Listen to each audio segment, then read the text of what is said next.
जो भारतीय जनता पार्टी की राजनीति को बचाने के लिए राजनीति के साथ खड़ा रहता हो, वो कभी मुसलमान का भला कर नहीं सकता है। अपनी पत्नी का परिचय करा रहे थे और पत्नी का आधा घंटा तक तारीफ करते रहे।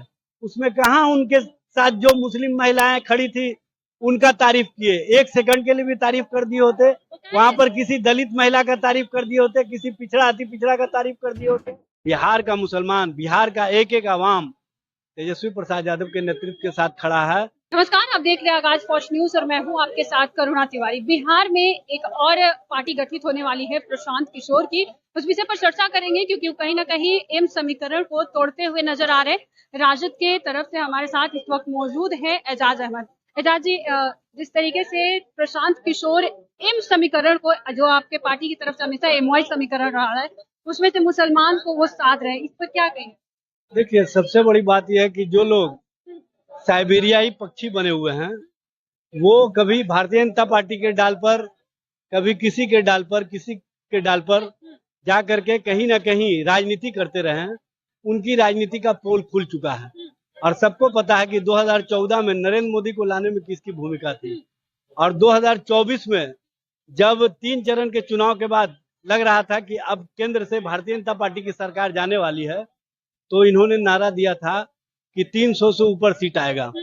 जो भारतीय जनता पार्टी की राजनीति को बचाने के लिए राजनीति के साथ खड़ा रहता हो, वो कभी मुसलमान का भला कर नहीं सकता है। क्योंकि भारतीय जनता पार्टी के इशारे पर इनको पार्टी गठित करने के लिए कहा गया है और ये उसी अनुसार यहाँ पर पार्टी का गठन करने जा रहे हैं। ये चाहे जितना भी प्रयास कर ले, चाहे जितनी भी कोशिश कर ले, बिहार का मुसलमान, बिहार का एक एक आवाम तेजस्वी प्रसाद यादव के नेतृत्व के साथ खड़ा है। लालू प्रसाद जी ने जो सेकुलरिज्म के लिए, जो सांप्रदायिक शक्तियों को रोकने के लिए और कहीं ना कहीं भारत के संविधान और लोकतंत्र की रक्षा के लिए कार्य किया है, ये बताने की आवश्यकता नहीं। उन्होंने कितने झंझावत झेले, कितनी कठिनाइयां झेली, कितनी परेशानियां झेली, उसके बावजूद भी लालू जी कभी भी सांप्रदायिक शक्तियों के सामने झुके नहीं, टूटे नहीं, बल्कि स्पष्ट रूप से कहा कि चाहे जो भी परेशानी और झंझावत झेलना पड़े हम झेल लेंगे, लेकिन हम भारतीय जनता पार्टी को और उनकी सांप्रदायिक सोच को देश और बिहार में चलने नहीं देंगे। अच्छा, प्रशांत किशोर कहीं भी जाते हैं पदयात्रा में तो वो कहते हैं, बार बार तेजस्वी यादव के क्वालिफिकेशन पे भी सवाल खड़ा है। देखिए, लोकतंत्र में सबसे बड़ा प्रमाण होता है जनता का समर्थन, जनता का विश्वास, और जिस नेता को जनता का समर्थन और विश्वास मिलता है वही बिहार और देश का नेतृत्व कर सकता है।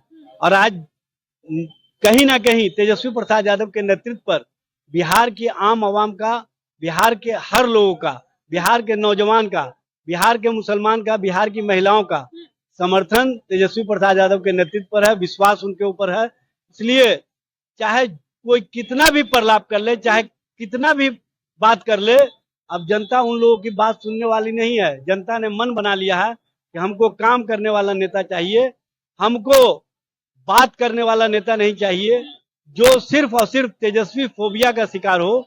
वैसे नेता को अब बिहार की जनता पसंद नहीं कर रही है, क्योंकि उनके घर घर का नेता हो गया है तेजस्वी प्रसाद यादव और तेजस्वी के नेतृत्व पर सबको विश्वास है। अच्छा, आपने कहा महिलाएं तेजस्वी यादव के साथ है, लेकिन अभी कुछ दिनों पहले महिलाओं का एक सम्मेलन रखा था उन्होंने, जिसमें मुस्लिम महिलाओं को सबसे ज्यादा देखा। आपने उस सम्मेलन में नहीं देखा था? अपनी पत्नी का परिचय करा रहे थे और पत्नी का आधा घंटा तक तारीफ करते रहे। उसमें कहा उनके साथ जो मुस्लिम महिलाएं खड़ी थी उनका तारीफ किए, एक सेकंड के लिए भी तारीफ कर दिए होते। वहां पर किसी दलित महिला का तारीफ कर दिए होते, किसी पिछड़ा अति पिछड़ा का तारीफ कर दिए होते।